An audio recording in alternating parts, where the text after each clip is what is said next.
नमस्कार, मैं अंजना। आप देख रहे हैं सबसे लोकप्रिय न्यूज चैनल हल्ला बोल जनता संवाद। अब बढ़ते हैं आज की बड़ी खबरों की ओर।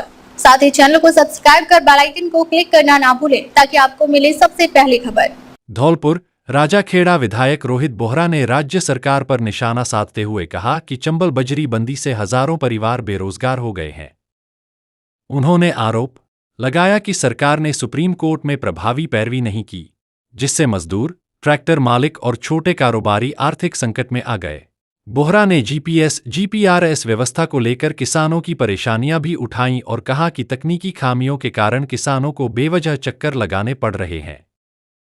वहीं पत्थर उद्योग बंद होने के लिए उन्होंने भाजपा नेताओं और सरकार की नीतियों को जिम्मेदार ठहराया। उन्होंने कहा कि कांग्रेस मजदूरों, किसानों और छोटे व्यापारियों की आवाज उठाती रहेगी। राजस्थान में बीजेपी के नेताओं ने अपने बच्चों के लिए 30-30, 40-40 लाख रुपए में नीट के पेपर खरीदे और जो वो कांग्रेस पर इल्ज़ाम लगा रहे थे वही इल्ज़ाम अब कांग्रेस उन पर लगा रही है। हमें इल्ज़ाम लगाने की भी ज़रूरत नहीं, उन्हीं की पुलिस थी, उन्हीं का शासन था, उन्हीं का प्रशासन था, उन्हीं ने उन आदमियों को पकड़ा है। उसने अपने बच्चे के लिए, एक हमारे जम्वा रामगढ़ के एमएलए बीजेपी के, उन्हें अपने बच्चे के लिए खरीदा, उन्हीं के सपोर्टर दो ने खरीदा। 4-4 बच्चों के नीट में एडमिशन हुई। खंडेर नगरी चौपट राजा क्या चल रहा है आज? एनटीए है, एनटीए गवर्नमेंट बॉडी तो है नहीं, जो नेशनल टेस्ट हाउस जो एजेंसी बना रखी है वो गवर्नमेंट बॉडी तो है नहीं। It is registered under a cooperative society, वो कोऑपरेटिव सोसाइटी है। सब बीजेपी वाले उसमें भरे हुए हैं, एग्जाम दिला रहे हैं। तो ये तो देर नगरी चौपट राजा है, वो तो सब जगह से चीटिंग हो रही है। इन बच्चों का 23 लाख बच्चों का आपने भविष्य अंधकार में कर दिया। इसके लिए कौन जिम्मेवार है? कोई जिम्मेवार है तो वो अपना कम से कम इस्तीफा तो दें। इस्तीफा देने के लिए तैयार नहीं है ये बीजेपी वाले। क्या करेंगे हम? इन बच्चों का क्या करें जिनका भविष्य आपने अंधकार में कर दिया? वो बच्चियां रो रही हैं फोन टेलीविजन के ऊपर, सोशल मीडिया पर कि हम 2-2 साल से कहीं बाहर नहीं गए, कोई पार्टी नहीं करी, हमारे पेरेंट्स बाहर नहीं गए। इसके लिए कौन जिम्मेवार है? जो जिम्मेवार है वो इस्तीफा दें, जिन बच्चों के लिए जो खिलवाड़ करा है। हालत बहुत ही ज़्यादा खराब है। अब देखिए, अब आपके पहले क्या कहा था, कोई दिक्कत नहीं है। 2 महीने पहले, चुनावों से पहले तो कोई दिक्कत नहीं होती, चुनाव हो जाते हैं उसके बाद प्रधानमंत्री अनाउंस कर देते हैं पेट्रोल डीजल के प्राइसेस बढ़ा दिए। अब आप कह रहे हैं सोना मत खरीदो, अब आप कह रहे हो बाहर ट्रैवल मत करो। खुद ट्रैवल कर रहे हैं बाहर, उसका कोई लेना देना नहीं। कभी चीफ मिनिस्टर कहता है मैं तो 2 गाड़ियों से घूम रहा हूँ, और चीफ मिनिस्टर दर्शन करने के लिए, भगवान जी के दर्शन करने के लिए हेलीकॉप्टरों में घूम रहे हैं, कहीं हेलीकॉप्टरों स्वेरिंग इन सेरेमनी में जा रहे हैं। तो इसमें क्या डीजल पेट्रोल खर्च नहीं हो रहा है? 2 महीने से मैं तो कई दिन से आपको कह रहा था, ये तो मैंने दिसंबर में कहा था कि दिसंबर से वेतन नहीं मिलेगा। अब म्यूनसिपैलिटीज में वेतन 2 महीने से नहीं मिला है, ना अप्रैल का मिला है, ना मई का अभी तक मिला है। और ये आप मान के चलो आने वाले दिनों में, इधर तो ये अनाउंस कर रहे हैं कि हम भर्तियां करेंगे। अरे भर्तियां किसकी करोगे जब आप वेतन ही दे पाओगे? तो भर्तियां किस चीज की करोगे आप भर्तियां तो नई भर्तियां करने की बात कर रहे हो, उधर आप वेतन नहीं दे पा रहे हो, ठेकेदारों के पैसे नहीं दे पा रहे हो, सब काम बंद है। तीनों डिपार्टमेंट्स में सब काम बंद है, कोई काम हो नहीं रहे, जमीन पर कोई काम नहीं हो रहे। इस साल के जो बजट अनाउंसमेंट्स हैं उनमें अभी तक रोडों के टेंडर नहीं हुए। पिछली साल के जो टेंडर हुए थे उनके काम शुरू नहीं हुए क्योंकि पैसे ही नहीं। हालत खराब है। अंधेर नगरी चौपट राजा है राजस्थान में, और इस राजस्थान में पब्लिक सब देख रही है। इनको मुंह तोड़ जवाब अगले 2 साल में ऐसा मिलेगा कि बीजेपी का नामो निशान राजस्थान से मिट जाए। कि सरकार ने जो पक्ष रखना चाहिए था सरकार की तरफ से, वो पक्ष ही नहीं रखा। अब ये क्या कर रहे हैं, कल से ये ट्रैक्टरों को पकड़ रहे हैं और उनसे कह रहे हैं जीपीआरएस लगा लो। अरे मैं खेती में अपना ट्रैक्टर यूज कर रहा हूँ, उसमें मैं क्यों जीपीआरएस 5000 का लगा लूंगा? मेरी टोटल यहाँ पर ईस्टर्न राजस्थान में जमीनों का रकबा इतना कम है, मुश्किल से 4-4, 5-5 बीघा जमीन है। मैं साल के 1-1.5 लाख रुपए कमाता हूँ, उसमें से 10% अपना खर्च कर दूं जीपीआरएस में। जीपीआरएस मैं क्यों लगाऊं यदि मैं अपनी खेती के लिए यूज कर रहा हूँ? जो लोग उसको कमर्शियल यूज में कर रहे हैं उनके जीपीआरएस लगाएं तो समझ में आता है। जो खेती वालों पर पकड़ के पुलिस जीपीआरएस लगवा रही, क्या तरीका है? समझ में ही नहीं आ रहा। ये देखिए, सुप्रीम कोर्ट ने जो ऑर्डर दिया है, यदि राजस्थान सरकार उसका पक्ष ढंग से रखती तो ये हालत ही नहीं होती। अब आप देखिए, पूरे धौलपुर डिस्ट्रिक्ट में सब कंस्ट्रक्शन एक्टिविटी बंद हो जाएगी। कहां से आएगा? यानी रेत हमारे सामने पड़ा है, हमें सिंध से रेत लाके मंगाकर और अपना घर बनवाना पड़ेगा। भाई क्यों? आपने क्यों नहीं ऐसा आप काम कर देते कि भाई जिससे कि राजस्थान में भी ठीक से निकल जाए, धौलपुर में भी ठीक से बजरी निकल जाए। कोई सुनने वाला ही नहीं, कोई समझने वाला ही नहीं। कई बार कह दिया पक्ष ढंग से रखें, पक्ष ढंग से रखा ही नहीं सुप्रीम कोर्ट ने। सुप्रीम कोर्ट ने एक तरफा अपना फैसला सुना दिया, वो इनको कैरी फॉरवर्ड करना पड़ेगा। ना इनके पास आदमी है, ना संसाधन है, किस तरह से करेंगे? थोड़े दिन चलेगा, सख्ती जब तक चलेगी, फिर उसके बाद वापस चालू हो जाएगा। तो मेरा ये मानना है कम से कम जो एग्रीकल्चर में ट्रैक्टर यूज हो रहे हैं उस पर जीपीआरएस नहीं लेंगे। आपको नंबर लिखवाने, आप हर ट्रैक्टर पे नंबर लिखाएं, हम आपके साथ हैं बिल्कुल। हर ट्रैक्टरों पे नंबर होने चाहिए, ट्रॉलियों पे नंबर होने चाहिए, कोई दिक्कत नहीं। बट कम से कम ये जीपीआरएस का तो खत्म करें। जो कमर्शियल ट्रैक्टर चला रहा है वो जीपीआरएस लगा के रखे। जो कमर्शियल में ट्रैक्टर नहीं चला रहा है वो क्यों जीपीआरएस लगा के रखेगा? 5,000 रुपये खर्च करेगा, 5,500 रुपये जीपीआरएस लगाने के लिए, क्यों? किसान नहीं समझता है कि किसान भी समझता है। किसान भी अपने आप को ठगा सा महसूस करेगा कि भाई वो तो चला नहीं रहा है रेत, और कहीं ट्रैक्टर चला नहीं रहा है, वो तो अपने खेती के लिए यूज हो रहा है, कोई भूस ढोने के लिए यूज हो रहा है, वो क्यों लगाए जीपीआरएस? उसमें व्याख्या भी ये कर रखी है। जो यहाँ पर व्याख्या करने वाले हैं उनको समझना पड़ेगा कि इसकी गलत व्याख्या नहीं करें। उसने कभी भी ये नहीं कहा है सुप्रीम कोर्ट ने कि सब में जीपीआरएस लगेगा। जीपीआरएस उसी में लगेगा जो ट्रैक्टर कमर्शियल एक्टिविटी में चलेंगे, वो जीपीआरएस। बेरोजगार हो गए, सरकार के पास कोई योजना नहीं है कि उनको रोजगार दिए जाए। सरकार के पास कुछ भी नहीं है। यदि बेरोजगार होगा युवक तो क्या होगा? आपको लॉ एंड ऑर्डर की सिचुएशन से आपको हमको सबको जूझना पड़ेगा। सरकार के पास कोई प्रोग्राम नहीं है कि किस तरह से ये रोजगार जो उन्होंने ख़त्म करा है, वहाँ से जो जिनका रोजगार ख़त्म हुआ वो बेरोजगारों को किस तरह से वो नौकरी देंगे? कोई प्रोग्राम है? कुछ है? कुछ भी नहीं है। एक तुगलकी फरमान है जो जारी करता है क्या, वो बेचारा किस तरह से अपना घर चलाएगा, किस तरह से अपनी रोजी रोटी चलाएगा, उसका इनके ऊपर कोई असर नहीं। तो मैं ये कहना चाहूँगा कि सरकार को सोचना समझना चाहिए, पैरवी ढंग से करनी चाहिए, जिससे कि कम से कम ये इस बजरी जो खनन कर रहे थे उन लोगों को जो प्रॉब्लम आ रही है उसको सेव करा जाए। अब आप वहाँ का हाल देख लीजिए, सरमत्रा का। सरमत्रा में माइनिंग नहीं करने दे रहे हैं, ना पुलिस डिपार्टमेंट करने दे रहा है, ना माइंस डिपार्टमेंट करने दे रहा है, ना फॉरेस्ट डिपार्टमेंट करने दे रहा है। पूरा धौलपुर का उद्योग खत्म करने पे तुली हुई है बीजेपी सरकार। कोई धनाधोरी नहीं है, कोई पूछने वाला नहीं है। यहाँ कुछ जननेता हो गए जिनका वेस्टेड इंटरेस्ट हो गया है, वो वेस्टेड इंटरेस्ट से धौलपुर की माइनिंग खत्म कराने में लगे हैं भरतपुर वाले। सीधा मेरा आरोप है भरतपुर के राजनेताओं पर कि उनकी वजह से धौलपुर में माइनिंग खत्म हो रही है। यदि वो चाहें तो धौलपुर में माइनिंग चालू हो जाएगी, वो नहीं चाह रहे। नहीं तो 1-1.5 साल का इंतजार और कर लें, फिर तो हम चालू करा ही देंगे। और जिनने ये काम कराया उनके खिलाफ इंक्वायरी भी कराएंगे कि ये क्यों कराया गया। धौलपुर में अब सीसीटीवी और मोबाइल पार्टियों से होगी चंबल बजरी पर सख्त निगरानी। धौलपुर पुलिस ने प्रतिबंधित चंबल सेंचुरी क्षेत्र में अवैध बजरी खनन और परिवहन रोकने के लिए बड़ा एक्शन प्लान तैयार किया है। पुलिस अधीक्षक विकास सांगवान ने बताया कि जिले के 8 थाना क्षेत्रों के 27 प्रमुख मार्गों और स्थानों पर सीसीटीवी कैमरे लगाए जाएंगे ताकि अवैध गतिविधियों पर लगातार नजर रखी जा सके। इसके साथ ही चिन्हित 16 प्रमुख घाटों पर निगरानी और कार्रवाई के लिए 4 मोबाइल पार्टियां भी तैनात की जाएंगी जो लगातार पेट्रोलिंग करेंगी। यह कार्रवाई सुप्रीम कोर्ट के आदेशों और राज्य सरकार के निर्देशों के तहत की जा रही है। पुलिस ने स्पष्ट किया है कि अवैध बजरी खनन और परिवहन में शामिल लोगों के खिलाफ सख्त कानूनी कार्रवाई होगी। वहीं गांव वढाणियों में जाकर लोगों को इस अवैध कारोबार से दूर रहने के लिए समझाइश भी दी जा रही है। नमस्कार धौलपुर वासियों, excellent group of architecture and construction के विशेषज्ञ आर्किटेक्ट इंजीनियरों की टीम आ रही है आपके धौलपुर इस रविवार और सोमवार को। मकान का नक्शा बनवाना हो, साइट विजिट करवानी हो, इंटीरियर डिजाइन करवाना हो, विद मटेरियल कंस्ट्रक्शन करवाना हो, तो हम आपकी सेवा के लिए हाजिर हैं। We are ready to transform vision into reality. Thank you. Bharat Vikas Parishad की दोनों शाखाओं का हुआ शपथ ग्रहण। सेवा और संस्कार युक्त शिक्षा का लिया संकल्प। धौलपुर भारत विकास परिषद शाखा धौलपुर एवं शाखा उत्कर्ष धौलपुर की कार्यकारिणी का शपथ ग्रहण समारोह क्षेत्रीय महासचिव संदीप बाल्दी के मुख्य आतिथ्य में शनिवार को जैन धर्मशाला धौलपुर में आयोजित किया गया। सर्वप्रथम मां भारती एवं स्वामी विवेकानंद के चित्र पर माल्यार्पण करते हुए श्री बाल्दी ने परिषद के 5 उद्देश्यों संपर्क, सहयोग, संस्कार, सेवा, समर्पण के बारे में विस्तृत चर्चा की। डॉक्टर शिवदयाल मंगल क्षेत्रीय संयुक्त महासचिव ने एवं डॉक्टर धर्मेंद्र मित्तल प्रांत महासचिव ने दोनों शाखाओं के विभिन्न प्रकल्प प्रभारियों को शपथ दिलाई एवं परिषद की उपलब्धियों पर प्रकाश डाला। धौलपुर की नई शाखा उत्कर्ष के गठन के लिए जिला समन्वयक जयंत मोदी एवं पूरी टीम को सम्मानित किया गया। आरएसएस संघचालक रामख्तियार सिंह ने संघ के उद्देश्यों पर प्रकाश डाला।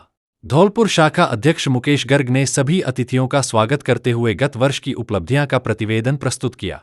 डॉक्टर रामलखन गोयल अध्यक्ष उत्कर्ष शाखा ने सभी का धन्यवाद देते हुए आगामी रूपरेखा प्रस्तुत की। कार्यशाला में दोनों शाखाओं के लगभग 60 नए सदस्यों को भी मंच से सम्मानित किया गया। दायित्व ग्रहण समारोह में प्रांत प्रकल्प प्रभारी श्रीमती सरोज मंगल, राजीव झा, अशोक सक्सेना से नीजज साहब, डॉक्टर डी के बंसल, जितेंद्र शर्मा, सचिन जैन सचिव, मनोज भट्ट, अजय बंसल वित्त सचिव, कोषाधिकारी Satish Besla, Rakesh Garg, Vinod Solanki, Govind Garg, Mamta Sharma, Indira Jindal, doctor B D Jindal, doctor B D Vyas, Anupam Pandey, Santosh Upadhyay, Nikhil Jain, doctor Vijay Singh, doctor Hariom Garg, RSS के विभिन्न घटकों के पदाधिकारी, डॉक्टर के अग्रवाल, बाड़ी शाखा के पदाधिकारी, मीडिया सदस्य आदि लगभग 250 सदस्य उपस्थित रहे। मंच संचालन परिषद के पूर्व अध्यक्ष प्रणव मुखर्जी ने किया। मनिया 132 केवी बिजली घर का अपग्रेड कार्य पूर्ण। अब 220 मनिया से सीधे मिलेगी राजाखेड़ा, मरैना, मनिया को बिजली, लो वोल्टेज व ट्रिपिंग से मिलेगी राहत। धौलपुर, मनिया, राजाखेड़ा, मरैना क्षेत्र में उपभोक्ताओं को लो वोल्टेज व ट्रिपिंग की समस्या से निजात मिलेगी। धौलपुर से राजाखेड़ा, मरैना, मनिया को बिजली अब तक लो वोल्टेज व ट्रिपिंग से बिजली मिल पा रही थी। इन क्षेत्रों के उपभोक्ताओं को लंबी लाइन की वजह से गुणवत्तापूर्ण बिजली नहीं मिल पा रही है। अब तक मनिया, राजाखेड़ा, मरैना क्षेत्र को बिजली 220 केवी धौलपुर से मिल रही थी। 132 केवी लाइन ओवरलोड थी, इसलिए इन क्षेत्रों में बिजली कटौती करनी पड़ रही थी। इसके अलावा अंतिम छोर के बिजली घर पर वोल्टेज कम पहुंचते थे। कम वोल्टेज के कारण किसान की मोटर कम पानी देती थी, वही मोटर जलने की भी समस्या होती थी।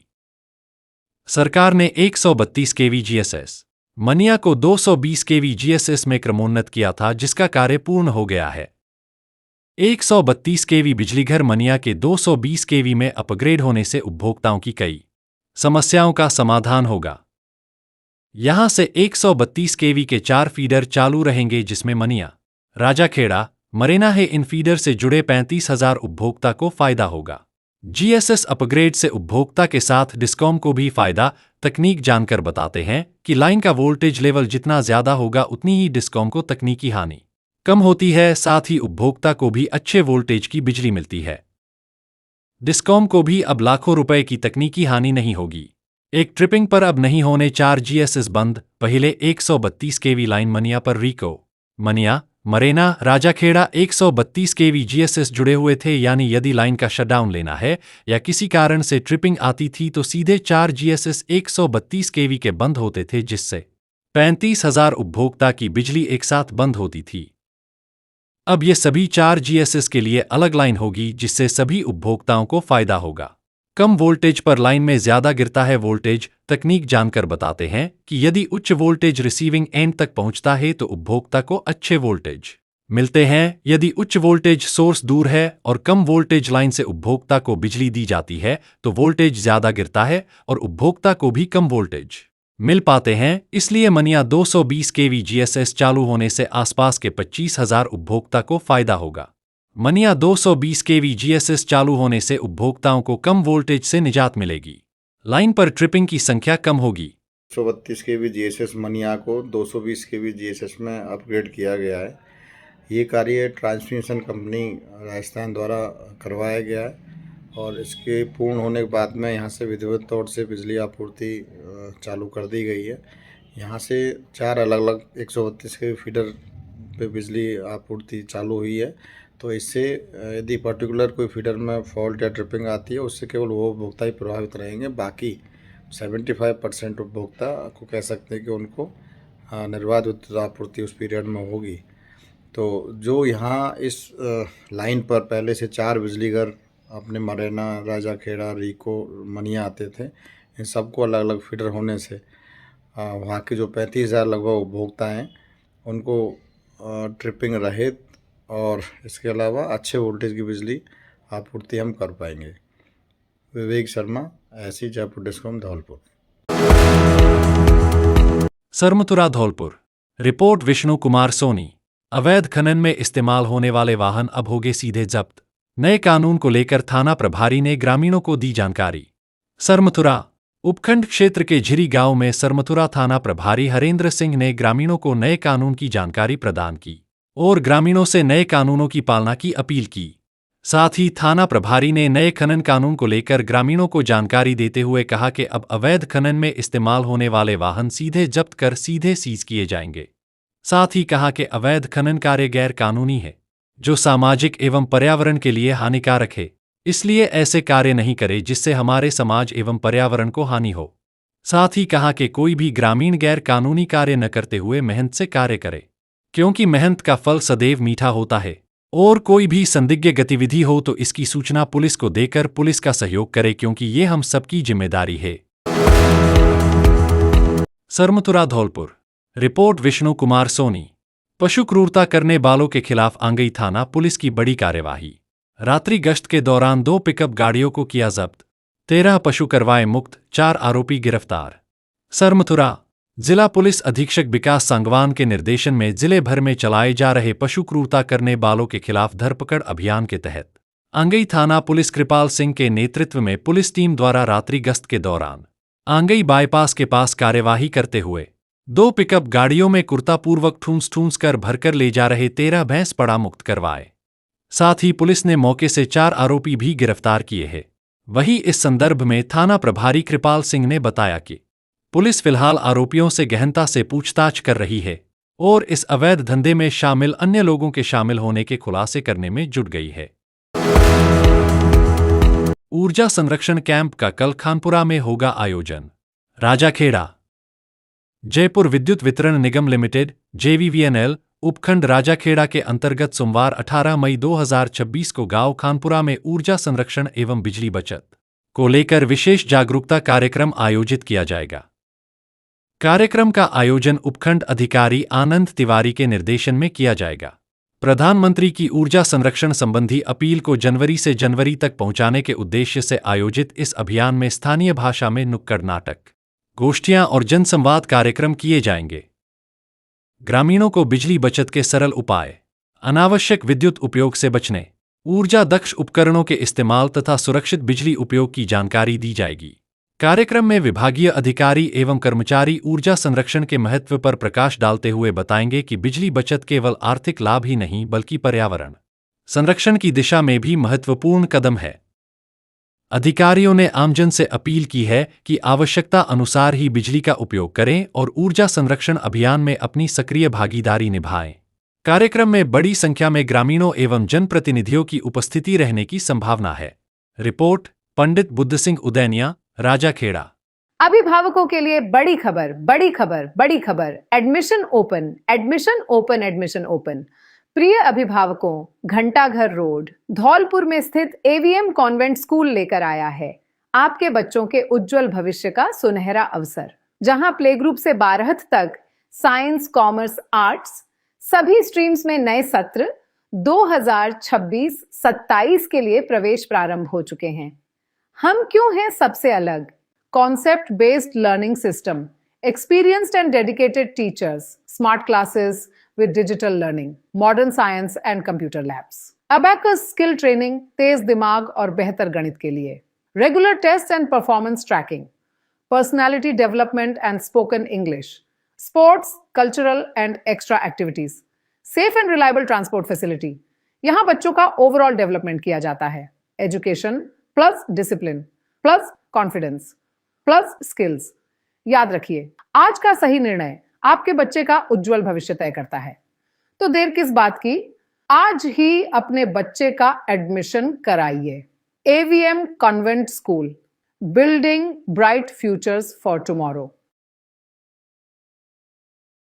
सरमथुरा। रिपोर्ट विष्णु कुमार सोनी। मुख्य बाजारों में पेशाब घर नहीं होने से खुले में पेशाब करने को मजबूर दुकानदार एवं नागरिक। सरमथुरा। नगर पालिका क्षेत्र सरमथुरा में मुख्य बाजारों में नगर पालिका प्रशासन द्वारा सार्वजनिक पेशाब घर नहीं बनवाए जाने से दुकानदारों सहित जरूरी कार्य से आने वाले लोगों को खासी दिक्कतों का सामना करना पड़ता है। वहीं इस संदर्भ में कस्बा निवासी कालू राम चरोरे ने बताया कि नगर पालिका प्रशासन द्वारा मुख्य बाजारों में सार्वजनिक पेशाब घर नहीं बनवाए जाने के कारण लोगों को इधर उधर गलियों में या फिर सड़क किनारे ही पेशाब करने जाना पड़ता है, जिससे शर्मिंदगी उठानी पड़ती है। साथ ही कस्बा वासियों ने नगर पालिका प्रशासन से नगर के मुख्य बाजारों में सार्वजनिक पेशाब घर बनवाने की मांग की है। अब तक के लिए बस इतना ही, फिर मिलते हैं ऐसे ही और खबरों के लिए।